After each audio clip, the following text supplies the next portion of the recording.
Latest updates ఎప్పటికప్పుడు పొందడానికి big TV WhatsApp channel follow అవ్వండి. లింక్ డిస్క్రిప్షన్ లో ఉంది.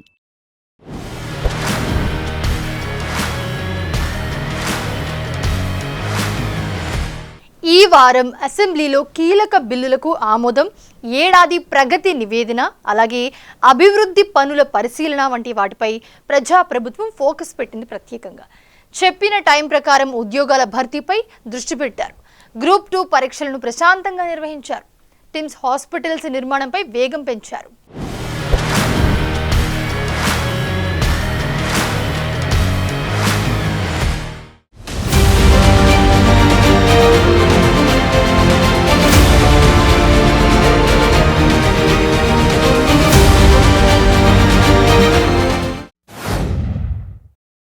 ప్రభుత్వ ఉద్యోగాల భర్తీపై సీరియస్ గా ఫోకస్ పెట్టిన రేవంత్ రెడ్డి ప్రభుత్వం తాజాగా గ్రూప్ 2 పరీక్షలను ప్రశాంతంగా నిర్వహించింది.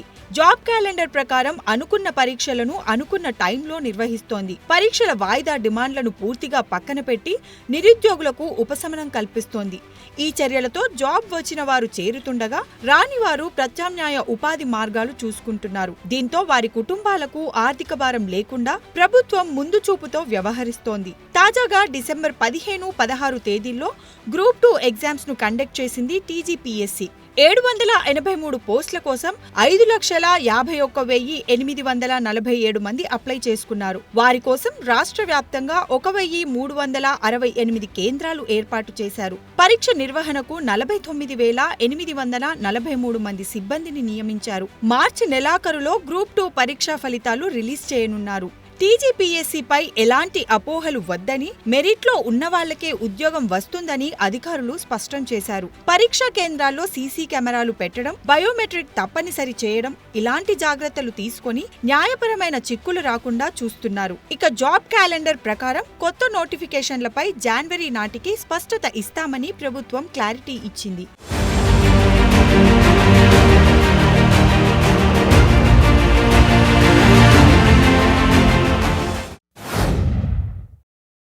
రాష్ట్రంలోని మహిళా స్వయం సహాయక సంఘాల సభ్యులకు ప్రభుత్వం పంపిణీ చేయనున్న ఉచిత చీరల రంగు, డిజైన్లను ముఖ్యమంత్రి రేవంత్ రెడ్డి ఎంపిక చేశారు. ఈ చీరలు లేత నీలం రంగులో ముదురు నీలం రంగు అంచుతో ఉన్నాయి.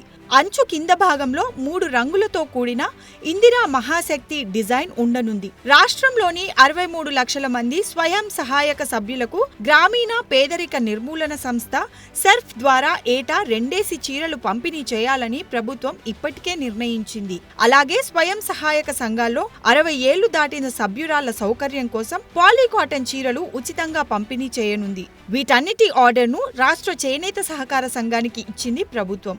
సాధ్యమైనంత త్వరగా తయారు చేయించి పంపిణీ చేయాలన్నారు. సో అటు చేనేతలకు ఉపాధి కల్పించారు.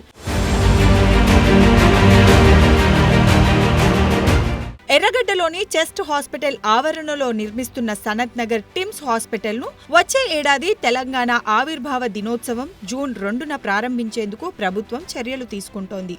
ఇందుకోసం నిర్మాణంలో వేగం పెంచుతోంది. ప్రజలకు దీన్ని అందుబాటులోకి తెచ్చేందుకు వేగంగా పనులు జరుగుతున్నాయి. సిటీ నలుమూలలా నిర్మితం కానున్న హాస్పిటల్స్ కోసం 100 కోట్ల రూపాయల నిధులు కేటాయించి పనుల స్పీడప్ చేయిస్తోంది ప్రభుత్వం. అల్వాల్, ఎల్బీ నగర్ టిమ్స్ ఆసుపత్రులకు ఎన్ఓసీలు ఇప్పటికే తీసుకొచ్చారు. హాస్పిటల్ ఆవరణలో ధర్మశాల, 5 రూపాయలకే భోజన సదుపాయం, ప్రార్థనా మందిరాల నిర్మాణం కూడా చేపట్టబోతున్నారు. అటు నిమ్స్ ఆసుపత్రిలో 2020 వరకు బెడ్స్ పెంచబోతున్నారు. వచ్చే ఏడాది ఆగస్టు నాటికి అల్వాల్ టిమ్స్ హాస్పిటల్ ను అందుబాటులోకి తేవడం, అలాగే ఎల్బీ నగర్ టిమ్స్ నిర్మాణంలో వేగం పెంచేలా కార్యాచరణ రెడీ చేసింది ప్రభుత్వం.